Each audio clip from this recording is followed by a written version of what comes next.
Bismillahirrahmanirrahim. Assalamu alaikum. Welcome to the 13th online lecture clinical pharmacy laboratory data interpretation. हमने previous lecture में start किया था और उसकी बेसिक्स जो है वो कुछ अंडरस्टैंड की थी, जिसमें कुछ कंसेप्ट और कुछ फैक्टर्स डिफरेंट जो पिक कर सकते हैं लैब टेस्ट रिजल्ट्स को, जो हमने डिस्कस किए थे। तो आज हम कॉमन टेस्ट जो है वो स्टार्ट करने जा रहे हैं। इसमें फर्स्ट ऑफ ऑल हम स्टार्ट करेंगे हेमाटोलॉजी।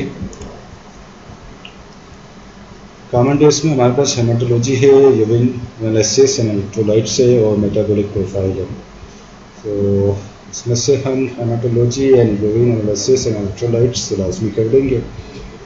मेटाबॉलिक प्रोफाइल डिपेंड करता है कि हम इन दो सेक्शन के लिए कितने हमारे लेक्चर्स कंज्यूम हो रहे हैं। तो डिपेंडिंग कि हमारे पास कितना टाइम है तो हम यूज़ करेंगे मेटाबॉलिक प्रोफाइल में। इसके अलावा मैंने आपको प्रीवियस लेक्चर में बता दिया था कि हमारे पास एक बहुत बड़ी रेंज है लेबॉर्ट्री टेस्ट की, वो हम इस सेमेस्टर में सारी कवर नहीं कर सकते। हम सिर्फ जो कॉमन टेस्ट हैं उन्हीं के ऊपर रहेंगे। सो हेमाटोलॉजी यानी कि ब्लड रिलेटेड जो टेस्ट हैं वो हम कवर करेंगे। क्लिनिकल फार्मेसी एंड थेराप्यूटिक्स की जो बुक है उसमें से ये रेफरेंस रेंजेस मैंने यहाँ पर कॉपी कर रखी हैं, और ये लेक्चर हमारा कम से कम 2 बुक्स से बनाया जा रहा है। वो दोनों चैप्टर्स जो है वो मैं आपके साथ शेयर कर दूँगा। ये हमारे पास एक रेफरेंस रेंज दी हुई है फुल ब्लड काउंट के लिए। ठीक है, फुल ब्लड काउंट के लिए फुल ब्लड काउंट में जो कंपोनेंट्स हमारे पास आते हैं, हीमोग्लोबिन है, वाइट ब्लड सेल्स है, प्लेटलेट्स, और ये सारी हमारे पास ये सारी रेंज है जो कि कंपोनेंट्स हैं कंप्लीट ब्लड काउंट या फुल ब्लड काउंट। ठीक है, तो ये रेंजेस आप मज़ीद देख सकते हैं बुक्स में से। सिमिलरली हेमाटोलॉजी में वाइट ब्लड सेल डिफरेंशियल भी जो है वो शामिल है। वाइट ब्लड सेल काउंट, यहाँ पे वाइट ब्लड सेल काउंट है, और यहाँ पर हमारे पास उसके फर्दर जो है डिफरेंशियल्स हैं, वाइट ब्लड सेल्स डिफरेंशियल। ठीक जी, ये हमारे पास उसकी रेफरेंस रेंजेस हैं, रेफरेंस रेंजेस। इनके यूनिट्स भी इम्पोर्टेंट हैं, ये यूनिट्स भी आपको समझने भी हैं और याद भी रखने हैं। ठीक जी। देन हेमाटोलॉजी में इम्पोर्टेंट जो कॉमन कंपोनेंट है वो कोगुलेशन का है। कोगुलेशन में prothrombin time, activated prothrombin time, ये एब्रिविएशंस आपको बाय प्रैक्टिस जो है वो याद होती रहेंगी, और ये एक क्लिनिकल फार्मासिस्ट को याद होनी चाहिए, और ज़्यादातर ये प्रैक्टिस से ही याद हो जाती हैं, तो इसमें इतनी गड़बड़ी की कोई चीज़। कोगुलेशन में हम prothrombin time and activated prothrombin time discuss करेंगे। ओके जी, तो पहले हम चलते हैं कंप्लीट ब्लड काउंट पे। कंप्लीट ब्लड काउंट में जो कंप्लीट कंपोनेंट्स हैं ब्लड के, उसमें से किन किन को कौन कौन से इम्पोर्टेंट है और किस तरह से इम्पोर्ट करते हैं डिफरेंट इंटरप्रिटेशन को। ओके जी, तो कंप्लीट ब्लड काउंट में हीमोग्लोबिन का कंटेंट कितना है। ठीक जी, तो इसमें एक रेंज तो है हमारे पास 14 to 18 ग्राम पर डेसीलीटर। ये पुरानी यानी कि जो अपडेटेड है हमारे पास वो डिफरेंट है, जो कि यहाँ अगर आप देखें सॉरी तो 115 to 165 ग्राम पर लीटर। तो यूनिट पे ध्यान दीजिए, ये है ग्राम पर लीटर। ठीक है, ये अपडेट हुई है 2013 में यूनिट अपडेट किया गया है। जो प्रीवियस यूनिट होता था वो 14 to 18 ग्राम पर डेसीलीटर है। तो बहुत सी जगह पर, बहुत से लैब्स में, बहुत से क्लिनिक्स में आपको अभी भी यही यूनिट जो है वो नज़र आएगा, ग्राम पर डेसीलीटर। कहीं पर ये रेंज थोड़ा सा डिफरेंट हो सकती है, कहीं ये 17 हो सकती है, कहीं ये 13 या 12 हो सकती है। ठीक, मेल टू फीमेल जो है वो डिफरेंट थोड़ा सा प्लस माइनस आपको नज़र आ सकता है डिफरेंट अथॉरिटीज़ के हवाले से। तो क्लिनिकल फार्मेसी एंड थेराप्यूटिक्स की जो बुक का जो चैप्टर है लेबॉर्ट्री टेस्ट इंटरप्रिटेशन का, उसमें से ये वैल्यूज़ मैंने यहाँ पर नोट की हैं और आपने भी वहीं से रेफर कर। तो हीमोग्लोबिन के बेसिक्स हमें पता है कि हीमोग्लोबिन एक हमारे रेड ब्लड सेल्स में का कंपोनेंट है, जो कि हीम आयरन से मिलकर जो है बनता है। अल्फ़ा और बीटा ऐसी टाइप्स होती हैं। हम बहुत ज़्यादा फिजियोलॉजी में नहीं जाएंगे क्योंकि ये चीज़ें आपने फिजियोलॉजी में स्टडी की हुई हैं, और अगर कहीं की कोई आप मज़ीद स्टडी करना चाहते हैं तो क्लिनिकल फार्मेसी एंड थेराप्यूटिक्स का जो बुक चैप्टर है उसमें ब्रीफ डिटेल हर कंपोनेंट की दी हुई है। ठीक चीज़ ये वेजेस हो गई। अब अगर हीमोग्लोबिन हमारे पास इंक्रीज है तो उसका क्या मतलब हो सकता है। अब ये लैब टेस्ट को पढ़ने के दो तरीके हो सकते हैं कि हम एक इंडिविजुअली टेस्ट वाइज चलें और उसको डिफरेंट डिजीज़ से जो है वो कहाँ कहाँ उसकी कोरिलेशन बनती है उसको हम देखते हैं। दूसरा ये हो सकता है कि हम डिजीज़ वाइज चीज़ों को देख सकते हैं। लेट से कि अगर हम कहें कि जी एनीमिया है, एनीमिया में क्या क्या चीज़ें डिस्टर्ब हो सकती हैं, क्या क्या कौन कौन से टेस्ट कराए जा सकते हैं, उनको हम लिस्ट करते हैं। तो ये दो तरीके मैंने इसमें से ये अडाप्ट किया है कि हम इंडिविजुअल टेस्ट वाइज। अब हीमोग्लोबिन की ये हमारे पास रेंज है मेल और फीमेल के लिए। इसमें से अगर ये कंसनट्रेशन इंक्रीज है रेंज से तो क्या क्या प्रॉब्लम्स को रिलेट हो सकती हैं इससे। एक है पॉलीसिथीमिया वेरा। पॉलीसिथीमिया वेरा जो है वो टाइप है ब्लड कैंसर की। अच्छा जी, chronic obstructive lung disease. Chronic obstructive lung disease जिसमें कि ब्रोंकाइटिस होता है, इन्फ्लेमेशन हो जाती है ब्रोंकाई की, और इसके साथ साथ एम्फिजीमा हो जाता है, यानी कि जो एयर सैक्स हैं हमारे उनमें डैमेज का हो जाता है। तो bronchitis plus emphysema chronic obstructive lung disease है और इस डिजीज़ में हीमोग्लोबिन हमारे पास इंक्रीज्ड वैल्यू आएगी, यानी कि अपर साइड पे वैल्यू चली जाएगी। अच्छा जी, इसके साथ साथ जो क्रोनिक स्मोकर्स हैं, बहुत लंबे अरसे से क्रोनिक स्मोकिंग करते आते हैं, उनमें भी हीमोग्लोबिन इंक्रीज होता है। और ऐसे इंडिविजुअल्स जो कि स्टर्नस एक्सरसाइज करते हैं रेगुलर और विगरस जो लोग एक्सरसाइज करते हैं, तो ऐसे लोगों में मसल मास इंक्रीज़ होता है। मसल मास इंक्रीज़ होने की वजह से ब्लड सप्लाई की डिमांड इंक्रीज़ हो जाती है। जब ब्लड सप्लाई की डिमांड इंक्रीज़ होगी तो ब्लड भी ज़्यादा बनेगा। ज़्यादा बनने की वजह से रेड ब्लड सेल्स ज़्यादा बनेंगे और हीम चूँकि आरबीसीज में होती है, जब आरबीसी ज़्यादा बनेंगे तो हीम की कंसनट्रेशन भी इंक्रीज़ हो जाएगी। सिमिलरली जो हाई एल्टीट्यूड्स पे, ये बात आपको पहले से पता होगी कि हाई एल्टीट्यूड्स पे रहने वाले जो लोग हैं उनमें इनकी कंसनट्रेशन, हीमोग्लोबिन की कंसनट्रेशन ज़्यादा होती है। डिक्रीज कहाँ पे हो सकती है। डिक्रीज जितने भी एनीमिया के टाइप्स आपने स्टडी किए होंगे फिजियोलॉजी एंड फार्माकोलॉजी में, ब्रीफली एक्सपोजर आपको मिला होगा। उन तमाम डिजीज़ में एनीमिया जो है, एवरी टाइप ऑफ एनीमिया, उसमें हीमोग्लोबिन लेफ़्ट शिफ्ट कर जाएगा, यानी कि मेल्स में 14 से नीचे जा सकता है और फीमेल में 12 से नीचे जा सकता है। पर्टिकुलरली ये ज़्यादा इम्पोर्टेंट है हीम आयरन डेफिशिएंसी एनीमिया में, क्योंकि आयरन चाहिए होता है हीमोग्लोबिन की सिंथेसिस के लिए। अगर आयरन अवेलेबल नहीं होगा तो आयरन डेफिशिएंसी एनीमिया की इंडिकेशन मिल सकती है हीमोग्लोबिन की लोअर कंसंट्रेशन से। किसी भी तरह का कोई ब्लड लॉस हो जाए, कोई इंजरी हो जाए, कोई ट्रामा हो जाए, कोई जैसे मेंस्ट्रुअल साइकिल्स में जो ब्लड लॉस हो जाए, उन तमाम कोई भी रीज़न हो जिसमें कि ब्लड लॉस हो सकता है, उसमें ब्लड लॉस के साथ हीमोग्लोबिन भी लॉस हो जाएगी। प्रेगनेंसी में क्योंकि फीटस को भी सप्लाई और ऑक्सीजन सप्लाई की नीड होती है और वहाँ पे चीज़ें कंज्यूम हो भी होती हैं, इस वजह से प्रेगनेंसी में हीमोग्लोबिन डिक्रीज़ हो सकता है। यही वजह है कि प्रेगनेंसी में आयरन कि जो सप्लीमेंट है वो प्रोवाइड किए जाते हैं ताकि हीमोग्लोबिन की कंसंट्रेशन अपनी रेफरेंस रेंज में रहे। और कोई ऐसी डिजीज़ जिसकी वजह से कि हीमोलाइसिस हो जाए, haemolysis means break down of the blood, break down of the heme जो सिंथेसाइज होती है हीमोग्लोबिन, उसका ब्रेक डाउन होने लग जाए, ठीक है, टूटने लग जाए। वो डिफरेंट डिजीज़ से इन्फेक्शंस में ऐसा होता है। कई किस्म के जेनेटिक डिज़ार्डर्स है, for example sickle cell anaemia है। सिकल सेल एनीमिया हमने प्रीवियस लेक्चर में देखा था कि जेनेटिक डिज़ार्डर है, उसमें हीमोलाइसिस के चांसेस होते हैं। और ऑटो इम्यून डिज़ार्डर्स, ठीक है, ऑटो इम्यून डिज़ार्डर्स इस तरह से कि बॉडी की जो इम्यूनिटी है वो अपनी ही हीमोग्लोबिन को as a foreign substance consider करके और उसका ब्रेकडाउन स्टार्ट करते हैं। अच्छा, जो फ्लूइड रिप्लेसमेंट, इस तरह की थेरापीज़ जहाँ पर कि हमें बाहर से फ्लूइड जो है वो प्रोवाइड करना पड़ता है इंट्रावेनसली, इसमें डिक्रीज़ हो जाती है कंसंट्रेशन हीमोग्लोबिन की, क्योंकि हम सिर्फ फ्लूइड दे रहे होते हैं प्लाज्मा में और उसमें कंसंट्रेशन डिक्रीज़ हो जाती है हीमोग्लोबिन की। और इंक्रीज फ्लूइड इंटेक, यानी कि अगर थेरापी के अलावा भी अगर किसी तरह से फ्लूइड इंटेक अगर किसी का इंक्रीज़ हुआ हुआ तो उसमें भी हीमोग्लोबिन लो कंसंट्रेशन पे उसका रिजल्ट आ सकता है एचबी।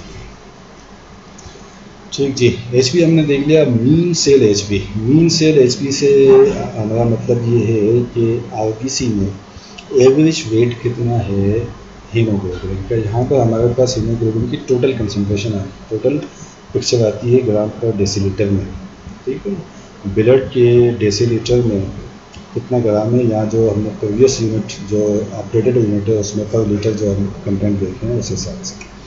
जबकि यहाँ हम सेल में देख रहे हैं कि एक सेल में एवरेज वेट हीमोग्लोबिन का कितना है। तो 27 to 34 पिकोग्राम पर सेल इसके रेफरेंस रेंज है। अगर मीन सेल हीमोग्लोबिन रिड्यूस हो जाती है, मीन्स के 27 से लेफ्ट को चली जाती है, तो पेल कलर के सेल्स हो जाते हैं। जो स्लाइड्स बनाई जाती हैं होपफुली आपने फिजियोलॉजी में बनाई, फिजियोलॉजी के लैब में बनाई होगी ब्लड सेल्स की स्लाइड्स। तो अगर मीन एमसीएच अगर नेगेटिव सॉरी लेफ्ट साइड पे अगर जाएगा तो वो पेल कलर के सेल्स हो जाएंगे, जिसको कहा जाता है हाइपरक्रोमिक सेल्स। तो अगर कभी आपने सीबीसी रिपोर्ट्स देखी हो तो उसमें हाइपरक्रोमिक और नॉर्मोक्रोमिक पिक्चर से आपको रिजल्ट मिलता है इस तरह से कि हाइपरक्रोमिक पिक्चर है या नॉर्मोक्रोमिक पिक्चर है। ठीक जी, तो अगर ये है इंक्रीज हो जाएगी तो इट मीन्स के फोलेट और B12 की डिफिशिएंसी है।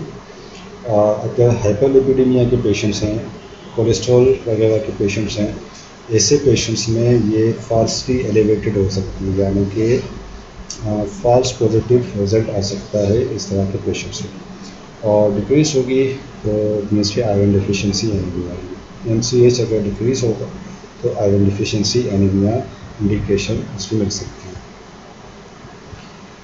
अच्छा जी, मीन सेल हीमोग्लोबिन का दूसरा नाम मीन कॉर्पस्कुलर हीमोग्लोबिन भी है। ठीक, मीन कॉर्पस्कुलर हीमोग्लोबिन। ठीक, मीन सेल हीमोग्लोबिन कंसंट्रेशन यहाँ हमारे पास उसका वेट था पर सेल, और यहाँ पर हमारे पास इसका कंसंट्रेशन है आरबीसी में। ठीक जी, और इसका यूनिट जो है वो 31.5 से 34.5 ग्राम पर डेसीलीटर इसकी एवरेज हीमोग्लोबिन कंसंट्रेशन निकलती है। अगर ये हायर साइड पे है तो इट मीन्स ये हेरिडिटरी स्फेरोसाइटोसिस है। स्फेरोसाइटोसिस मीन्स कि रेड ब्लड सेल्स की जो आपने शेप पढ़ी है कि वो बाइकनकेव डिस्क लाइक शेप होती है, जबकि हेरिडिटरी स्फेरोसाइटोसिस मीन के स्फीयर लाइक शेप बन जाएगी सेल्स की, स्फीयर लाइक। तो जो उनके बाइकनकेव डिस्क होने के जो एडवांटेजेस हैं वो यहाँ पे डिसएडवांटेजेस में कन्वर्ट हो जाएंगे। डिहाइड्रेशन, अगर प्रोलॉन्ग डिहाइड्रेशन हुई हुई है तो उसमें भी एमसीएच कंसंट्रेशन इंक्रीज हो जाएगी। और एक है cold agglutinin disease. Cold agglutinin disease is a condition that makes your body's immune system attack your red blood cells and destroy them.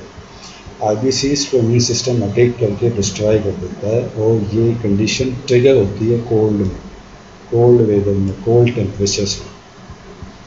तो जब कोल्ड एग्लूटिनिन डिजीज़ के सिम्टम्स आते हैं तो इस तरह का जो पेशेंट है वो डिजीनेस में चला जाता है, या डिजीनेस से लेकर हार्ट फेलियर तक के सिम्टम्स जो पेशेंट्स में आ जाते हैं। तो कुछ आपने इस तरह के लोग देखे होंगे कनाडा में रहने वाले, जब कनाडा में पीक कोल्ड वेदर आ जाता है तो ऐसे लोग कुछ अरसे के लिए पाकिस्तान या अपने अपने जो होम कंट्रीज़ हैं वहाँ पर चले जाते हैं। ये कहलाती कोल्ड एग्लूटिनिन डिजीज़। इसमें हमारे पास एमसीएच कंसंट्रेशन इंक्रीज होती है। अगर एमसीएच कंसंट्रेशन डिक्रीज है तो इट मीन्स कि आयरन डेफिशिएंसी एनीमिया है, या उसके साथ साथ थैलेसीमिया की भी इंडिकेशन मिल सकती है एमसीएच कंसंट्रेशन लोअर कंसंट्रेशन से। हेमाटोक्रिट जो है वो बताता है कि ब्लड का जो टोटल वॉल्यूम है उसमें से आरबीसीज कितना वॉल्यूम जो है वो ऑक्यूपाई कर रहा है। लेट से कि एक अगर हमारे पास कैपिलरी है, इस कैपिलरी में हमने यहाँ तक हमारे पास कंप्लीट ब्लड है, इस ब्लड में आरबीसीज कितना वॉल्यूम ऑक्यूपाई करते हैं, आरबीसीज कितना वॉल्यूम ऑक्यूपाई करते हैं इन टर्म्स ऑफ ml और लीटर्स। इसीलिए इसका यूनिट जो है वो 0.36 to 0.46 litres per litre. Okay, packed cell volume इसका दूसरा नाम है हेमाटोक्रिट का, सिनोनियम है पैक्ड सेल वॉल्यूम। अगर ये ज़्यादा हो जाएगा तो जो इंडिकेशन है वो सिमिलर टू हीमोग्लोबिन है, यानी कि यूँ समझ लीजिए कि अगर एच बी इंक्रीज़ हुआ है तो सारी जो इंडिकेशंस यहाँ हमें मिलती हैं, यहाँ पर ये वाली और ये डिक्रीज़ वाली भी डिक्रीज़ में, ठीक है, ये आ जाएंगी यहाँ पे डिक्रीज़ में। इसके अलावा डिहाइड्रेशन और शॉक वो भी जो है वो इंडिकेट करता है हेमाटोक्रिट इंक्रीज साइड। अगर डिक्रीज है तो जैसा कि हमने कहा कि एच बी से सिमिलर इंडिकेशंस हैं। इसके साथ साथ ये हाइपरथायरॉयडिज्म जो थायराइड हार्मोन है इसके एलिवेटेड लेवल्स को इंडिकेट करता है, और ल्यूकेमिया यानी कि ल्यूकोसाइट्स की कमी को भी इंडिकेट करता है। आरबीसी काउंट, जिसको कि एरिथ्रोसाइट काउंट के नाम से भी आप कुछ रिपोर्ट्स में इसको देख सकते हैं, और ऑफिशियली आरबीसी काउंट भी इसको कहा जाता है। यूनिट इसका 3.8 to 4.8 10⁻12 पर लीटर। तो रेड ब्लड सेल्स अगर इंक्रीज हुए हैं तो पॉलीसिथीमिया वगैरह वेरा, जो हमने प्रीवियस पॉलीसिथीमिया वेरा देखा था, ये उसी का दूसरा नाम है पॉलीसिथीमिया वगैरह वेरा। इसमें होता ये है कि बोन मेरो बहुत कम रेड ब्लड सेल्स बनाती है, बहुत ज़्यादा बनाती है। बोन क्योंकि कैंसर की टाइप है तो बोन मेरो ज़्यादा सेल्स बनाती है, ज़्यादा सेल्स की वजह से जो एरिथ्रोसाइट काउंट है वो इंक्रीज हो जाएगा। थैलेसीमिया की इससे इंडिकेशन मिलती है हाई एल्टीट्यूड्स पे ज़्यादा आरबीसी काउंट हो जाएगा, और जो इंडिविजुअल्स स्टेनस यानी कि continuous and vigorous regular exercise करते हैं ऐसे इंडिविजुअल्स में आरबीसी इंक्रीज हो सकता है। अगर डिक्रीज है तो हाइपोप्रोलिफरेटिव एनीमियास, इस तरह की एनीमियास जिसमें कि प्रोलिफरेशन नहीं हो पा रही क्योंकि किसी भी वजह से कि हीम नहीं आ रही, आयरन नहीं आ रहा, या कोई भी कंपोनेंट जो है वो प्रोलिफरेशन के लिए दस्तियाब नहीं होगा आरबीसीज की, इस वजह से ये हमारे पास डिक्रीज हो सकता है। इसके अलावा एप्लेशियास,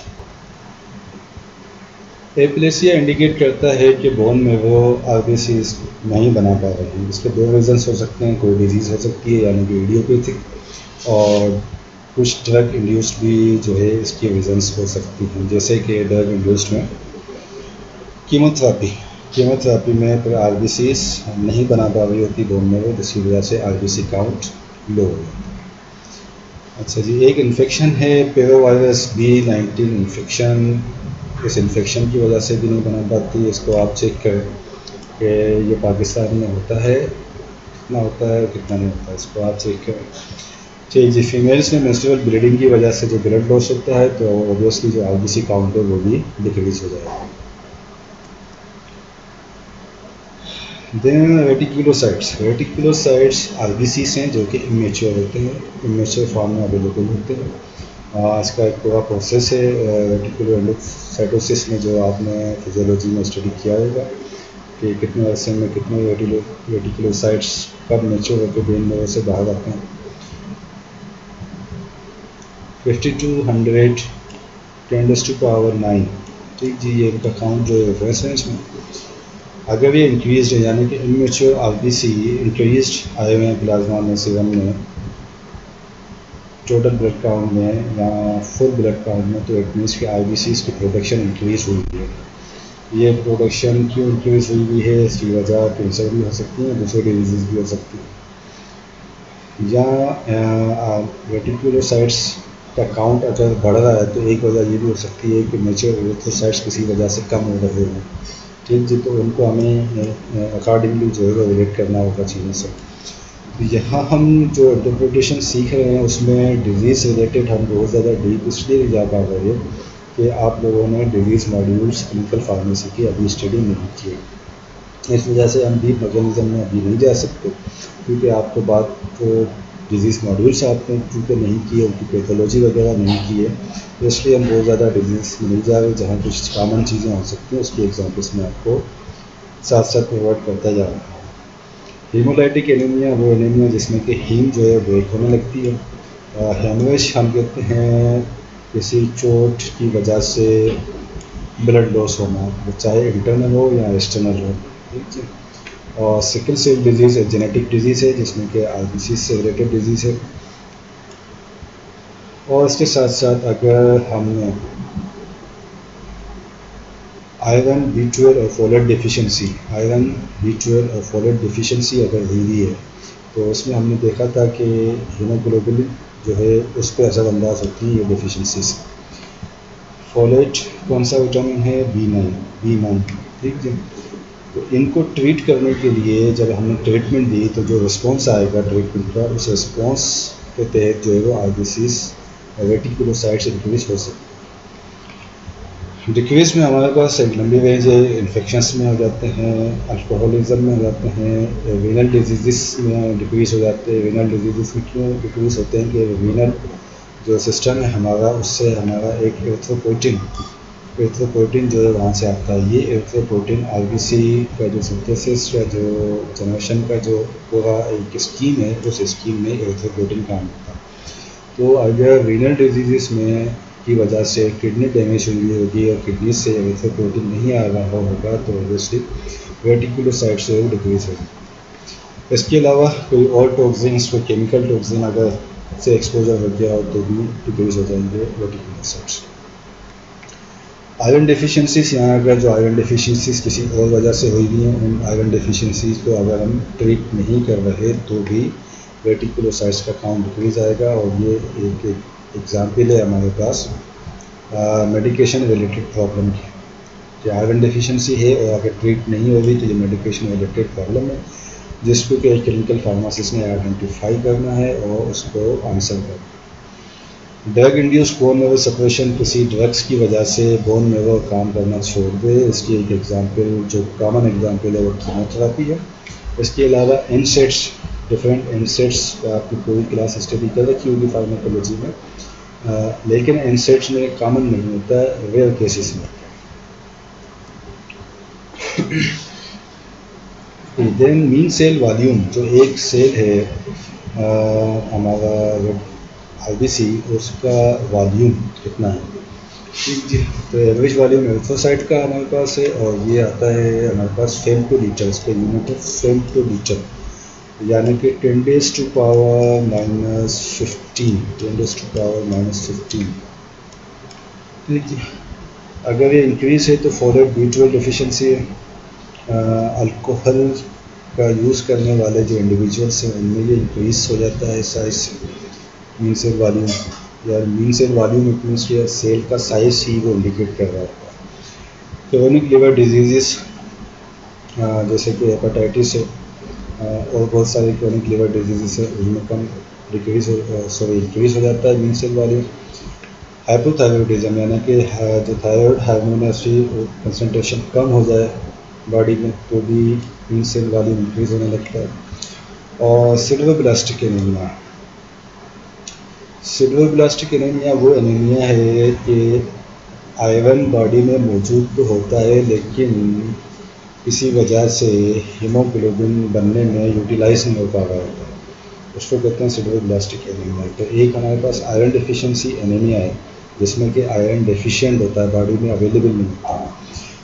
एक एनीमिया सिल्वरब्लास्टिक एनीमिया जिसमें कि आयरन तो बॉडी में अवेलेबल है लेकिन वो यूटिलाइज नहीं हो पा रहा है। ठीक है। तो इसमें सेल वॉल्यूम इंक्रीज हो जाएगा। और कुछ ड्रग्स हैं वेल्पोरिक एसिड जो कि यूज़ होती हैं सीज़र की थेरेपी में। कुछ एंटीवायरल्स हैं ज़िडोविडिन और स्टेरोइडिन, ये एंटीवायरल्स हैं, इनके यूज़ से भी मीन सेल वॉल्यूम इंक्रीज हो जाता है।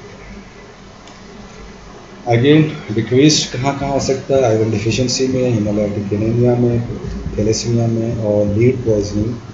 अगर लीड पॉइजनिंग होगी तो मीन सेल वॉल्यूम इंक्रीज हो जाएगा। ठीक जी। तो अब हम आते हैं white blood cell count. White blood cell count, usually white blood cell count हमारा जो इन्फेक्शंस और जो डिफेंस मैकेनिज्म है हमारी बॉडी का उसमें काम करता है। 4.0 to 11.0 × 10⁹ पर लीटर इसका यूनिट है। ठीक जी। इन वाइट ब्लड सेल्स की फर्दर टाइप्स हैं, 5 फर्दर टाइप्स हैं, आपने रखने इस पर फिजियोलॉजी और फिजियोलॉजी के बाद भी माइक्रोबायोलॉजी वगैरह में भी आपने गाहे बगाहे इन सब टाइप्स को स्टडी कर रखा होगा। अगर white blood cell count as a whole total white blood cell count अगर इंक्रीज होता है तो क्लियर इंडिकेशन है कि इन्फेक्शन का चांस है। ठीक जी।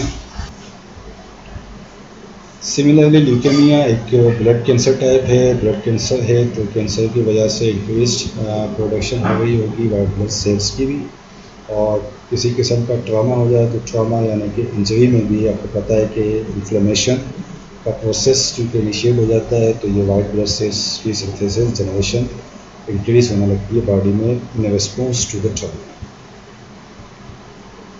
अच्छा जी, तो जब ये इंक्रीज होते हैं वाइट ब्लड सेल काउंट तो उनके लिए टर्म यूज़ की जाती है ल्यूकोसाइटोसिस। तो अगर हम किसी पेशेंट में WBC काउंट अगर इंक्रीज होगा तो हमें ये नहीं कहना कि WBC इंक्रीज है, हम कहेंगे पेशेंट ल्यूकोसाइटोसिस का है, पेशेंट को ल्यूकोसाइटोसिस हुआ है।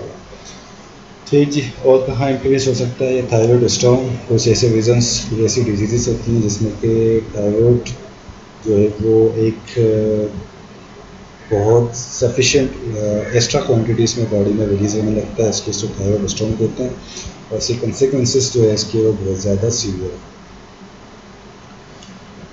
अच्छा जी, डिक्रीज अगर होगा WBC काउंट तो हम उसे कहते हैं ल्यूकोपीनिया। अगर इंक्रीज है तो ल्यूकोसाइटोसिस और डिक्रीज हो तो ल्यूकोपीनिया। वायर इन्फेक्शंस में कम हो जाएगा, एप्लास्टिक एनीमिया इसमें कम हो जाएगा। एप्लास्टिक एनीमिया पता है कि ऑटो इम्यून डिसऑर्डर है जिसमें कि बोन मेरो या कोई भी ऑर्गन जो है वो प्रोडक्शन नहीं कर पा रहा था, अपना फंक्शन प्रॉपर नहीं कर पा रहा था, और यही बोन मेरो डिप्रेशन कीमोथेरेपी की वजह से भी हो सकती है। और एंटी कन्वर्सेंट्स जो कि सीजर मिर्गी की थेरेपी में जो ट्रीटमेंट्स दी जाती हैं उनमें भी बोन मेरो सेपरेशन या डिप्रेशन के लिए या सेपरेशन के लिए एक ही बात है, उसमें वैसे। ओके जी, तो एब्सोल्यूट न्यूट्रोफिल काउंट वो टर्म है जिसमें हम कहते हैं कि total number of circulating segregates and bands. Segregates and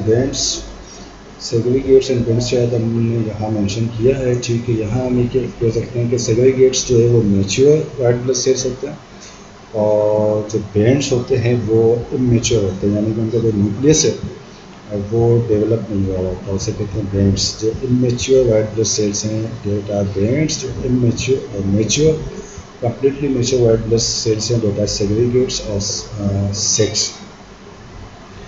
ठीक जी, तो absolute neutrophil count total number of circulating segregates और बैंड्स का, ठीक है, और इस कैलकुलेशन से ये कैलकुलेट किया जाता है। WBC टोटल जो काउंट आएगा उसको मल्टीप्लाई करेंगे कि उसमें से मैच्योर कितने हैं और इमैच्योर कितने हैं, इसको तो डिवाइड करके 100 से इस सेगमेंट को मल्टीप्लाई करेंगे हम WBC से।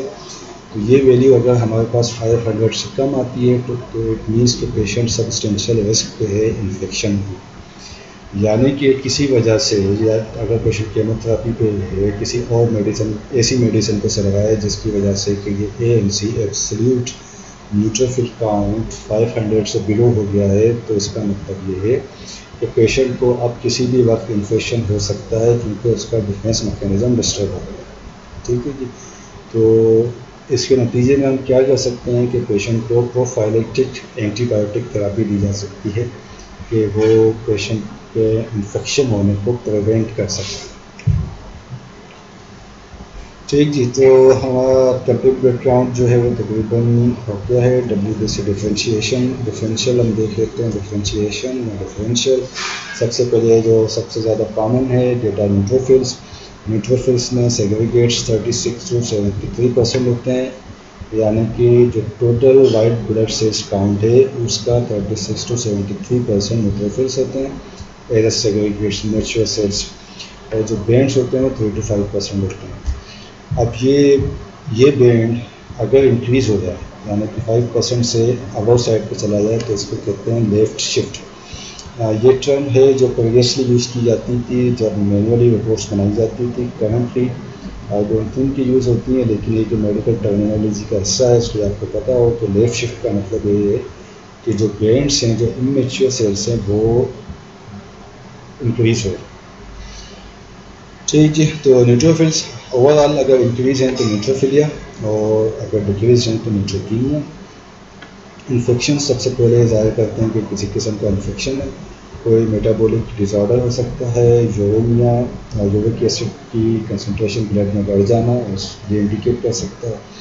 इसके अलावा स्ट्रेस, इमोशनल कंडीशंस में भी न्यूट्रोफिल्स इंक्रीज हो जाते हैं। अगर बर्न्स का कोई पेशेंट है, कोई आग वगैरह से जलने का कोई वाक़े में वो इन्वॉल्व हो गया, तो ऐसे पेशेंट में भी इंक्रीज हो जाते हैं न्यूट्रोफिल्स। कोई टेम्पररी इन्फ्लेमेशन है उसमें भी इंक्रीज हो जाएंगे। कॉर्टिकोस्टेरॉइड्स की अगर ट्रीटमेंट चल रही है उसमें भी इंक्रीज हो जाएगा। अच्छा, इंक्रीज से रिलेटेड ही अगर हम लेफ्ट शिफ्ट की बात करें तो लेफ्ट शिफ्ट यानी कि यहाँ तो ये बात हम कर रहे हैं कंप्लीट काउंट इंक्रीज होगा न्यूट्रोफिल्स का। अगर लेफ्ट शिफ्ट हो रहा हो, लेफ्ट शिफ्ट मीन्स के बेंड्स इंक्रीज हो रहे हैं, सेग्रीगेट्स इंक्रीज ना हो रहे हो, बेंड्स इंक्रीज हो रहे हैं, तो इट मीन्स के इन्फ्लेमेटरी प्रोसेस अभी कंटिन्यू है, प्रोसेस में है, चल रहा है। और इसके अलावा ये ब्लड कैंसर टाइप मीटिस ल्यूकेमिया उसको भी इंडिकेट कर सकता है। न्यूट्रोफिल्स के बाद जो कॉमन डब्ल्यूबीसी सेल्स हैं डेटा लिम्फोसाइट्स, ये मेन रोल इनका प्ले करते हैं फॉरेन एंटीजेंस के अगेंस्ट इम्यून रिस्पॉन्स जनरेट करने में। ठीक जी, 20 to 40% उनका रेफरेंस रेंज है। इंक्रीज मीन्स लिम्फोसाइटोसिस और डिक्रीज मीन्स लिम्फोपीनिया। तो अभी तक आप ये समझ सकते हैं कि इंक्रीज होगा तो साइटोसिस की लगेगी, उसके साथ प्रीफिक्स, और डिक्रीज होगा तो पीनिया। ठीक है, तो डिक्रीज लिम्फोसाइट्स हमारे पास इंडिकेट करते हैं हेपाटाइटिस, मोनोन्यूक्लियोसिस तो हम डिटेल में कभी देख लेंगे।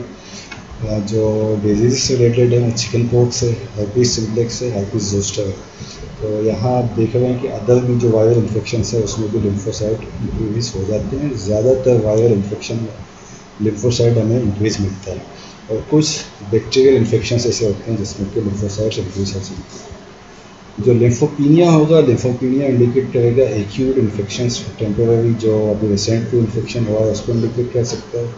बर्न्स, ट्रामा और ल्यूपस, HIV और लिम्फोमा एक और टाइप है लिम्फ रिलेटेड कैंसर की।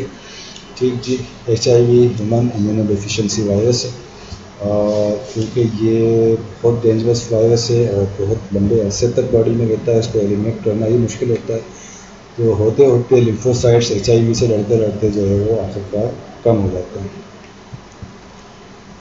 ओके जी, ये है आपके पास ल्यूपस की एग्जांपल। ल्यूपस एक ऑटोइम्यून डिज़ार्डर है जिसमें कि बॉडी का डिफेंस सिस्टम बॉडी के टिश्यूज़ के ऊपर अटैक कर देता है, अपने ही बॉडी के अपने ही टिश्यूज़ के ऊपर अटैक कर देता है। ठीक है, और इसकी मेन आइडेंटिफिकेशन इस तरह का एक बटरफ्लाई लेजन होता है चेहरे के ऊपर, इससे ये आइडेंटिफाई किया जाता है। ठीक है, इसके अलावा बॉडी पे ये दूसरे टाइप से भी होता है, लेकिन ये ज़्यादातर केसेस में इस तरह का बटरफ्लाई लेजन जो है पाया जाता है। मोनोसाइट्स ये 2 से 8% सिर्फ होते हैं, और ये ज़्यादातर रिसाइड कर रहे होते हैं हमारे पास जो इंटेस्टाइन का म्यूकोसा है वहाँ पर और लंग्स। ठीक जी। तो बोन मेरो वगैरह से होते हुए ये ट्रांसफ़र हो जाते हैं म्यूकोसा लंग्स पे, और वहाँ पे ज़्यादातर ये रिसाइड करते हैं। चलिए, तो मोनोसाइटोसिस होगा तो मोनोसाइटोसिस इंडिकेट कर सकता है कि जो इन्फेक्शन किसी को हुआ था उसके बाद जो ट्रीटमेंट दी गई थी, या बॉडी के अपने डिफेंस सिस्टम के थ्रू जो है वो रिकवरी फेज़ में चला गया है पेशेंट, यानी कि इन्फेक्शन अब ख़त्म होने की साइड पे, एलिमिनेशन होने की साइड पे पेशेंट रिकवर कर रहा है। ये मोनोसाइटोसिस हमें ये इंडिकेट कर सकते हैं। इसके अलावा सब एक्यूट बैक्टीरियल एंडोकार्डाइटिस, जो हार्ट के जो वाल्स हैं, हार्ट के जो टिश्यूज़ हैं, इनर लाइनिंग जो है वो हार्ट की और हार्ट वाल्स की, वहाँ पर जो इन्फेक्शन हो जाए उसको कहते हैं सब एक्यूट बैक्टीरियल एंडोकार्डाइटिस, और ये बहुत ज़्यादा सीरियस है, क्योंकि इसकी वजह से होता ये है कि हार्ट टिश्यू की डिस्ट्रक्शन स्टार्ट हो जाती है। तो मोनोसाइटोसिस इस चीज़ को इंडिकेट कर सकता है। इसके अलावा ट्यूबरक्लोसिस पे बढ़ेगा, सिफिलिस में इंक्रीज होगा, मलेरिया, ल्यूकेमिया और लिम्फोमा दोनों कैंसर टाइप्स हैं। मलेरिया आपको यकीन पता है, ठीक जी। और अगर मोनोसाइटोपिनिया है तो ये मोनोसाइटोपिनिया उन्होंने स्पेसिफिकली किसी डिजीज़ के साथ रिलेट नहीं होता। हाँ कि जी, ये है आपके पास एक पिक्चोरियल सिफिलिस का। सिफिलिस जो है वो बैक्टीरियल इन्फेक्शस डिजीज़ है जो कि होती है सेक्सुअली ट्रांसमिटेड डिजीज़ है, और इसमें इस तरह के स्किन लेजन्स जो है वो बन जाते हैं। तो इसमें genital areas, male female both genital areas का अगर इन्फेक्शन होता है, ऑब्वियसली क्योंकि ये सेक्सुअली ट्रांसमिटेड डिजीज़ है, जेनिटल एरियाज़ में इन लेजन से भी ज़्यादा जो है वो सीवियर पोजीशन होती है, क्योंकि वहाँ पर मेक्यूलो पेपुलर रेशेस बन जाते हैं, यानी कि पस के साथ जो है वो रेशेस पड़ जाते हैं। ओके जी, तो last one eosinophils. Sorry, second last जो है हमारे पास इज़ोनोफिल्स हैं, 0% से 4% हो सकते हैं। ये भी इंटेस्टिनल म्यूकोसा एंड लंग्स में जो रिसाइड करते हैं, और इनका ये है कि डाईअर्नल वेरिएशन इनकी होती है इज़ोनोफिल्स की। डाईअर्नल वेरिएशन से भी मीन के सुबह 8 बजे एक रेंज होगी, तो 10 बजे एक रेंज होगी, तो दोपहर 12 बजे एक रेंज होगी, तो दोपहर 1 बजे एक रेंज होगी, शाम 5 बजे एक रेंज होगी। तो इसको कहते हैं डाईअर्नल वेरिएशन। इज़ोनोफिल्स एग्जिबिट करते हैं डाईअर्नल वेरिएशन। इसके लिए हमें करना क्या है, किस चीज़ का ख्याल रखना है कि अगर हम इज़ोनोफिल्स की मॉनिटरेशन कर रहे हैं, तो डेली बेस पे जिस टाइम पर टेस्ट के लिए सैंपल लिया गया है, डेली बेस पर उसी टाइमिंग को फॉलो करना है, ताकि डाईअर्नल वेरिएशन उसमें रिप्रेजेंट उसका जो इम्पैक्ट है वो उसमें बना सके। ठीक जी, तो इज़ोनोफिलिया यानी कि इंक्रीज हो जाएंगे इज़ोनोफिल्स, तो ये इंडिकेट करते हैं हमारे पास allergic disorders, allergic drug reactions, drug से होने वाली एलर्जीज़ को, और कोलेजन वेस्कुलर डिजीज़ को, जिसमें कि मेन एग्जांपल हमारे पास रोमेटॉइड आर्थराइटिस की है। ये पूरा एक ग्रुप है कोलेजन वेस्कुलर डिज़ॉर्डर्स डिजीज़ का, जिसकी common example rheumatoid arthritis disease है। और पैरासाइटिक इन्फेक्शंस अगर होंगे तो उसको इज़ोनोफिलिया इंडिकेट कर सकता है, कोरिलेट कर सकता है। अगर इज़ोनोफिलिया होगा तो इट मीन्स कि एड्रेनल स्टेरॉइड प्रोडक्शन जो है उसको इंडिकेट कर रहा होगा कि वो कहीं पर डिस्टर्ब है। ठीक जी, तो रोमेटॉइड आर्थराइटिस आपके एग्जांपल आपके पास कोलेजन वेस्कुलर डिजीज़। ठीक है, तो फाइनली बेसोफिल्स अगर 1% से कम जो है वो मिनिमम होते हैं, और ये ज़्यादातर हाइपर सेंसिटिविटी रिएक्शंस को इंडिकेट करते हैं। इतना कोई बहुत ज़्यादा रोल इनका नहीं है, लेकिन हाइपर सेंसिटिविटी में इनका बहुत अच्छा रोल है बेसोफिल्स का।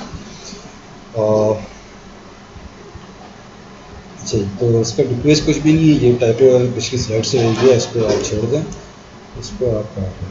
ठीक है, और ये हमारे पास एक एग्जांपल है ड्रग रिलेटेड एलर्जी की, जो कि बेसोफिल्स इस तरह के लेजेंड्स आए तो इसे कंफर्म किया जा सकता है बेसोफिलिया से। ठीक जी,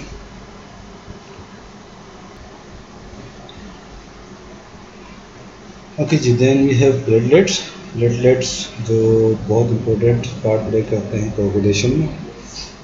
अगर इनकी कंसंट्रेशन जो है वो कम होने लग जाए तो ब्लीडिंग के चांसेस बढ़ जाते हैं।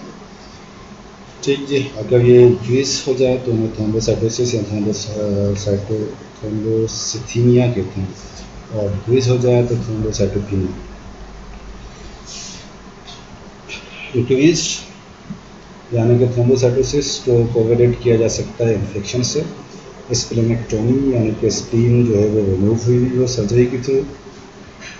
क्रोनिक इन्फ्लेमेटरी डिज़ार्डर्स पूरा ग्रुप है एक इन्फ्लेमेटरी डिज़ार्डर्स का, उसकी कोई वजह हो या हेमरेज हो गया हो तो प्लेटलेट्स इंक्रीज हो सकते हैं, क्योंकि हेमरेज होगा तो उस हेमरेज को बंद करने के लिए, क्लॉटिंग करने के लिए और ब्लड करने के लिए ज़्यादा प्रोड्यूस होंगे हमारे पास प्लेटलेट्स। सिमिलरली अगर थ्रोम्बोसाइटोपिनिया है तो वो रिलेट किया जा सकता है ऑटो इम्यून कोई डिज़ार्डर हो सकता है, बैक्टीरियल या वायरल इन्फेक्शन में कॉमनली ऐसा होता है। वायरल इन्फेक्शन की सबसे रिसेंट या कॉमन एग्जांपल कौन सी हो सकती है, डेंगी फीवर की, डेंगू इन्फेक्शन की। डेंगू इन्फेक्शन में यू नो कि सीवियरली कम होना शुरू हो जाते हैं और 150 से अगर बिलो आ जाए तो पेशेंट जो है वो सीवियर कैटेगरी में चला जाता है। इसके अलावा प्लास्टिक एनीमिया भी रिलेट कर सकता है रेडिएशन और कीमोथेरेपी एंड हेपेरिन की एडमिनिस्ट्रेशन। तो हेपेरिन एडमिनिस्टर किया जाता है ज़्यादातर पेशेंट्स में, सर्जरी वगैरह के पेशेंट्स में, और डिफरेंट काइंड से पेशेंट्स होते हैं जिनमें के कोगुलेशन को प्रिवेंट करना होता है, ब्लड फॉर्मेशन को प्रिवेंट करना होता है। तो अगर ये चूँकि ये एक करता है प्लेटलेट्स पे, इसलिए प्लेटलेट्स को ये कम कर सकती है हेपेरिन। चलिए देन कोगुलेशन के सेक्शन में हमारे पास हमने प्रीवियसली देखा था कि प्रोथ्रोम्बिन टाइम और एक्टिवेटेड प्रोथ्रोम्बिन टाइम हमने डिस्कस करना है। प्रोथ्रोम्बिन टाइम जो है वो हमारे पास 10 to 14 सेकंड्स का है, यानी कि वो टाइम जिसमें कि ब्लड जो है वो क्लोट बना ले। ठीक है जी। अच्छा, इसको हम चेक करते हैं थ्रोम्बोप्लास्टिन प्लस कैल्शियम ऐड करते हैं प्लाज्मा में, तो जो टाइम वो ब्लड लेता है क्लोट बनाने में उसे हम कहते हैं प्रोथ्रोम्बिन टाइम। थर्मोप्लास्टिन की क्या इम्पोर्टेंस है इसको हम नेक्स्ट स्लाइड में देखेंगे। तो किसी भी किस्म की एंटीकोगुलेशन थेरेपी अगर दी जा रही है तो उसमें इंक्रीज हो जाएगा प्रोथ्रोम्बिन टाइम। ठीक है ना, यानी कि क्लोट बनाने में देर लगेगी। जब टाइम इंक्रीज का मतलब कि क्लोट बनाने में टाइम लगेगा, ज़्यादा टाइम चाहिए होगा तो ब्लीडिंग के चांसेस ऑब्वियसली बढ़ जाएंगे। फिब्रिनोजन और प्रोथ्रोम्बिन डेफिशिएंसी जो कि फैक्टर्स हैं क्लोट फॉर्मेशन के, इनकी डेफिशिएंसी में ये टाइम इंक्रीज हो सकता है, क्योंकि ये फैक्टर्स क्लोट बनवाते हैं। जब ये डेफिशिएंट होंगे तो ये टाइम इंक्रीज हो जाएगा, बढ़ जाएगा। बढ़ने से ये होगा कि क्लोट देर से बनेगा, और देर से क्लोट बनने का मतलब ये है कि ब्लीडिंग देर से रुकेगी। लिवर डिजीज़, क्योंकि ये क्लोट्स फैक्टर्स जो हमारे पास हैं ये आते हैं, लिवर बनाता है, लिवर रोल प्ले करता है उनको बनाने में। तो अगर लिवर खुद कोई किसी प्रॉब्लम का शिकार होगा तो ये भी उससे रिलेट हो सकते हैं फैक्टर्स। विटामिन के डिफिशिएंसी, आपको पता है कई बार आपने स्टडी की होगी, विटामिन के का रोल है क्लोट और कोगुलेशन फॉर्मेशन। इसके अलावा कोई और क्लोटिंग फैक्टर की डिफिशिएंसी को भी ये इंडिकेट कर सकता है। ठीक जी। थ्रोम्बोसाइटोपेनिया फिनोमेनन कोई इतना क्लिनिकल सिग्निफिकेंट रोल इसमें नहीं है, और अगर ये टाइम इंक्रीज़ होता है, इंक्रीज़ होने से इस तरह की ब्लीडिंग हो सकती है ऑरिफिस से, आई से, नोज से, यस से, मुंह से, और एक्सटर्नल से पहले जो है ये ब्लीडिंग इंटरनली स्टार्ट हो जाती है अगर ये टाइम बहुत ज़्यादा इंक्रीज़ हो जाए तो। अच्छा जी। तो प्रोथ्रोम्बिन में यहाँ आपने देखा है कि हम थ्रोम्बोप्लास्टिन प्लस कैल्शियम को ऐड करते हैं प्लाज्मा में, फिर वो जो टाइम लेता है उसे हम कहते हैं कि ये प्रोथ्रोम्बिन टाइम है, यानी कि जिस टाइम वो क्लोट होता है। अभी जो थ्रोम्बोप्लास्टिन है, ये थ्रोम्बोप्लास्टिन कई किस्म के होते हैं। ठीक है ना, ये थ्रोम्बोप्लास्टिन कई किस्म के होते हैं। इस थ्रोम्बोप्लास्टिन की वजह से जो प्रोथ्रोम्बिन टाइम है इसमें वेरिएशंस आ सकती हैं। प्रोथ्रोम्बिन टाइम, इस वेरिएशन से बचने के लिए एक अल्टरनेट रेशियो देखा जाता है जिसको हम कहते हैं INR, इंटरनेशनल नॉर्मलाइज्ड रेशियो, ठीक है, INR। और ये INR ज़्यादातर हम ऐसे पेशेंट्स में देखे होते हैं जिन पेशेंट्स को वारफारिन दी जा रही होती है। ठीक है जी। ऐसे पेशेंट्स जिनमें कि ब्लीडिंग टाइम या ब्लीडिंग कोगुलेशन की जो रेंज है उसको लाजमी हमने मेंटेन करना होता है। अगर ये रेंज मेंटेन नहीं की जाएगी तो ऐसे पेशेंट्स में ब्लीडिंग के चांसेस इंक्रीज हो सकते हैं, या ऐसे पेशेंट्स में क्लोट फॉर्मेशन हो सकती है। अब ये INR अगर इंक्रीज है, तो जब हम इसका देखेंगे रेंज देखेंगे तो उसमें कुछ डिजीज़ हैं, उससे हमें मज़ीद आइडिया हो जाएगी। तो अगर INR की रेंज क्या है देख लेते हैं। रेंज डिफरेंट रेंज है अकॉर्डिंग टू कंडीशन।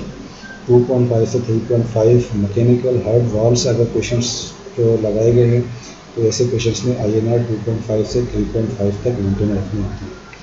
अगर ये 3.5 से अबव जाएगी तो चांसेस हैं ब्लीडिंग के, 2.5 से नीचे जाएगी तो चूँकि पेशेंट्स में मैकेनिकल हार्ट वाल्व्स लगे हुए, एक्सटर्नल चीज़ें लगी हुई हैं, तो इनके साथ जो है वो क्लॉट्स बनने के चांसेस इंक्रीज हो जाएंगे। फिर जब ये क्लॉट्स बनेंगे तो ये स्टॉप कर देंगे, ब्लॉकेज करेंगे आर्टरीज में, वेन्स में, और उससे ओवरऑल एक शॉक जनरेट हो जाएगा। ठीक जी। एट्रियल फिब्रिलेशन कार्डियक रिलेटेड जो प्रॉब्लम्स होती हैं उनमें ये रेंज 2.0 से 3.0 तक मेंटेन की जाती है। अभी INR की रेफरेंस रेंज आती कहाँ से, चूँकि ये रेशो है पेशेंट का अपना परफॉर्मेंट टाइम, पेशेंट का जो टेस्ट किया गया है वो टाइम कितना है, और लेबॉर्ट्री में एक कंट्रोल सेट किया जाता है।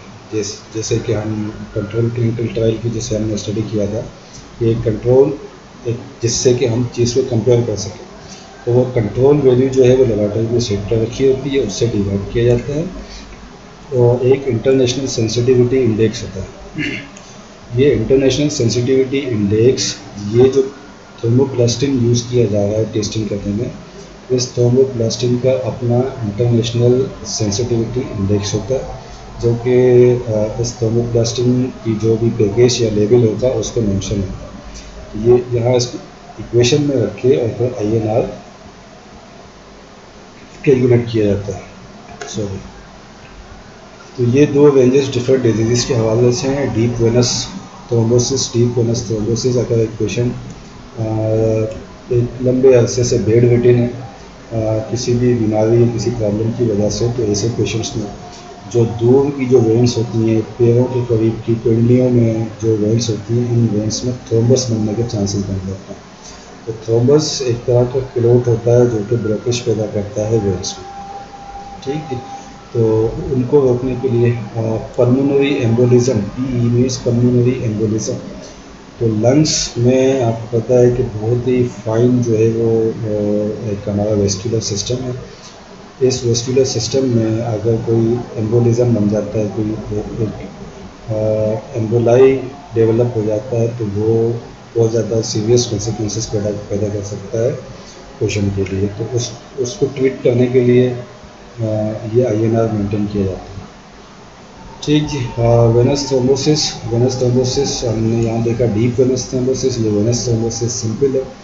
इसको प्रिवेंट करने के लिए यहाँ पे हम ट्रीटमेंट करते हैं। अगर डीप वेनस थ्रोम्बोसिस डेवलप हो चुका है तो ऐसे पेशेंट्स में भी INR इतना रखा जाता है, और अगर पेशेंट को बचाना है वेनस थ्रोम्बोसिस से तो भी ये INR की रेंज मेंटेन की जाती है। ठीक जी। तो अगर ये 3.0 से ज़्यादा है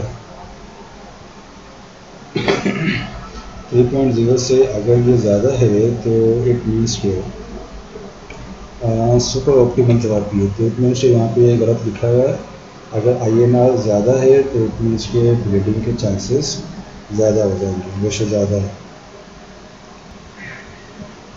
बल्कि नहीं, इसको दोबारा समझ लें, दोबारा इसको सुन लें कि INR चूँकि रेशो है इसलिए ठीक है, ये इसमें कोई मिस्टेक नहीं है। अगर ये डिक्रीज होता है तो इट मीन्स कि हमने बहुत ज़्यादा डोज दे रखा है एंटीकोगुलेशन का, जैसे कि वारफारिन है या हेपेरिन वगैरह है। वारफारिन का डोज ज़्यादा है, इस वजह से ये डिक्रीज़ हुआ है।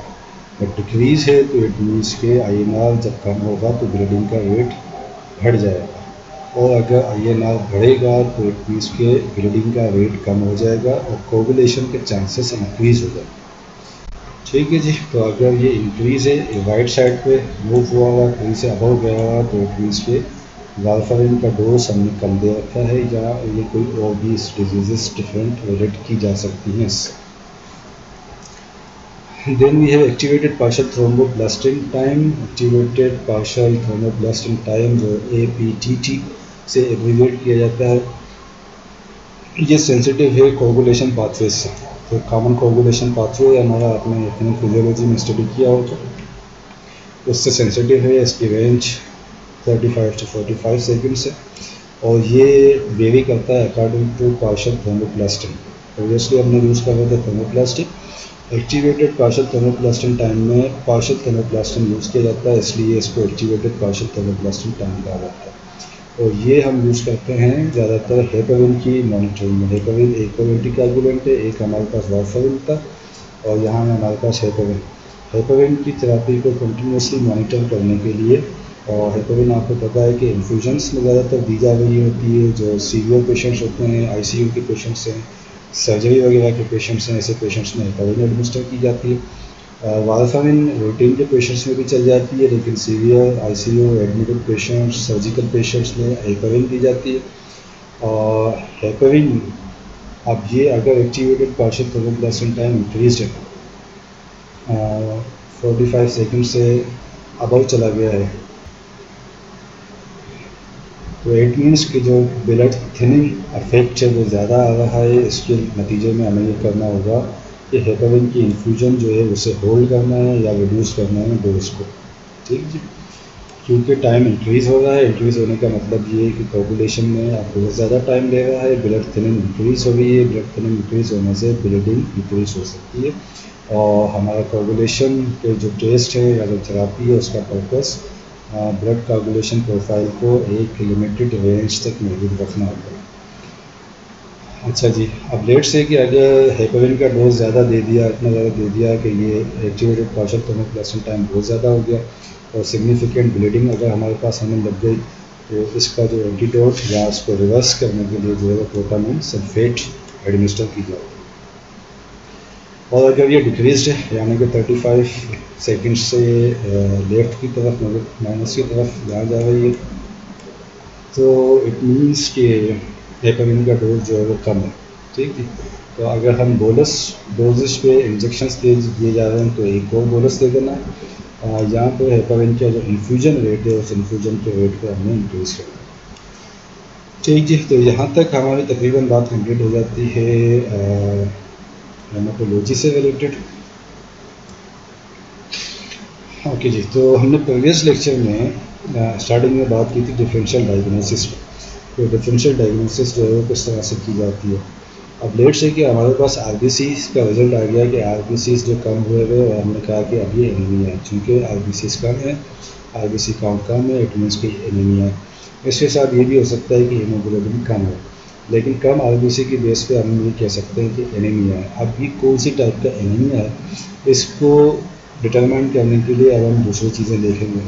ठीक है जी, आरबीसी के दूसरे इंसिडेंस हैं, particularly MCV mean corpuscular volume जो है उसे देखेंगे। अब अगर ये एमसीवी 100 फेमटोलीटर है तो इट मीन्स कि मैक्रोसाइटिक एनीमिया है। ठीक जी, ये हमारे पास पॉसिबल काजेज इसके हो सकते हैं। और अगर ये एमसीवी 81 से 99 फेमटोलीटर है तो ये नॉर्मोक्रोमिक और नॉर्मोसाइटिक एनीमिया हो सकता है। ठीक जी, फिर अब जब नॉर्मोसाइटिक और मैक्रोसाइटिक तक जब हम पहुंच गए तो फिर हम उनको फर्दर इसी तरह से चीज़ें रिलेट करके और आगे पहुंच सकते हैं कि एग्जैक्ट किस टाइप का एनीमिया है। ठीक जी, तो ये नॉर्मोसाइटिक यहाँ मिलेगा, नॉर्मोक्रोमिक नॉर्मोसाइटिक 81 से 99, और अगर ये 80 फेमटोलीटर से कम आ जाता है तो इट मीन्स कि ये मैक्रोसाइटिक है। एक जी, ये इसके पॉसिबल काजेस हैं। फिर फर्दर हम इसको और किस तरह से फाइंड आउट कर सकते हैं, इसमें हम फिलहाल नहीं जाते, इसको आप छोड़। अच्छा जी, एक और तरीका कि अगर आप सारी चीज़ों को इस तरह से लिस्ट कर दें तो हमें पता चल जाएगा कि हीमोग्लोबिन कम जो है कौन कौन से एनीमियाज में होती है। तकरीबन सारे ही एनीमिया में हीमोग्लोबिन कम होती है। आरबीसी सारे ही एनीमियाज में कम होगा। हेमाटोक्रिट फोलेट डेफिशिएंसी में और विटामिन B12 की डेफिशिएंसी में कम होगा, और आयरन डेफिशिएंसी में भी कम होगा। ठीक, तकरीबन ये तमाम ही उसमें कम होगा। लेकिन अगर हम एमसीवी को देखें तो एमसीवी इंक्रीज़ होगा, मीन सेल वॉल्यूम या मीन कॉर्पस्कुलर वॉल्यूम इंक्रीज़ हो जाएगा विटामिन B12 और फोलेट डेफिशिएंसी से रिलेटेड। और अगर ये आयरन डेफिशिएंसी है तो ये एमसीवी कम हो जाएगा। ठीक है जी, ब्लड लॉस में इसको कोई इफेक्ट नहीं आएगा, सेल के वॉल्यूम पे कोई इफेक्ट नहीं आएगा। आरबीसी के काउंट पे इफेक्ट आ सकता है, लेकिन सेल साइज पे ब्लड लॉस होने से कोई इफेक्ट नहीं आएगा। ठीक जी, तो इसको आप फर्दर देख सकते हैं। ये सारी बातें वही हैं जो कि हमने प्रीवियसली स्लाइड्स में स्टडीज़ की हैं। इसमें से जो हमने नहीं की हैं उसको हम हटा देते हैं। ठीक जी, सीरम फोलेट सीरम,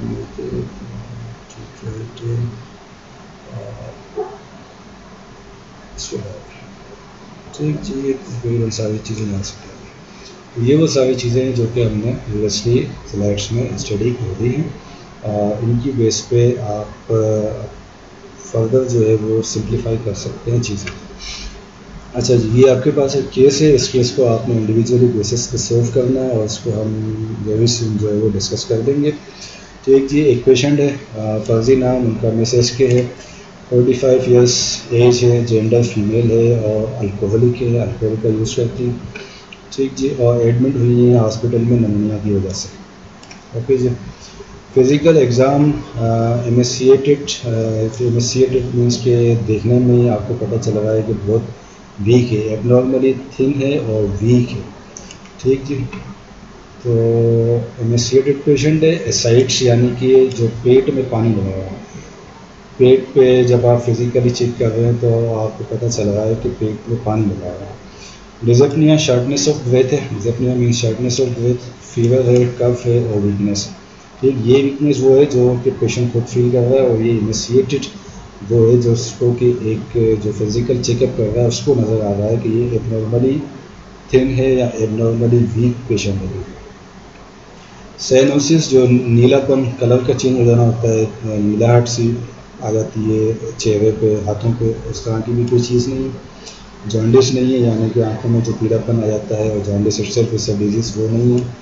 और तो पेरिफेरल एडेमा यानी कि पिंडलियों में, पैरों में जो दूर के जो ऑर्गन्स है पेरिफेरल, वहाँ पे किसी किस्म का टिश्यूज़ में एडेमा नहीं है। अच्छा जी, तो न्यूरोलॉजिक एग्ज़ाम भी नॉर्मल है, न्यूरोलॉजिक एग्ज़ाम भी पेशेंट का नॉर्मल है और सीरम इलेक्ट्रोलाइट्स भी नॉर्मल हैं, यूरिया नाइट्रोजन भी नॉर्मल है, क्रिएटिनिन ग्लूकोज वगैरह सब ओके है। ये वो चीज़ें हैं जो कि हम नेक्स्ट लेक्चर्स में स्टडी करेंगे। अब सीबीसी सीबीसी का टेस्ट कराया, सीबीसी की रिपोर्ट आ गई है, ये हमारे पास सारी वैल्यूज़ हैं। ठीक है जी, इसमें से थोड़े बहुत यूनिट चेंज हो सकते हैं क्योंकि डिफरेंट सोर्स से, लेकिन आपके पास यहाँ पे रेफरेंस रेंज दी हुई है, यहाँ से आप कंपेयर कर सकते हैं कि कोई चीज़ कम हुई है या ज़्यादा हुई है। ठीक, अब आपने जब ये दो लेक्चर्स प्रीवियस और ये वाला लेक्चर लिया है तो आपको जो चैप्टर प्रोवाइड किया गया उसे आप स्टडी करने के बाद यहाँ चैप्टर स्टडी करने से पहले ही आप ये देख सकते हैं कि इस पेशेंट में क्या एबनॉर्मलिटीज़ पॉसिबल है और क्या इन एबनॉर्मलिटीज़ का लाइकली कॉज जो है वो क्या हो सकता है। ठीक जी, तो ये आपका इंडिविजुअली छोटा सा एक वर्किंग एक्टिविटी है, इसे आप करें और इसे हम सून जो इंशाल्लाह डिस्कस करेंगे। ओके जी, तो यहाँ तक हम फिनिश करते हैं। नेक्स्ट हम जो भी एनालिसिस से फिर हम स्टार्ट करें। ओके जी, अल्लाह हाफ़िज़।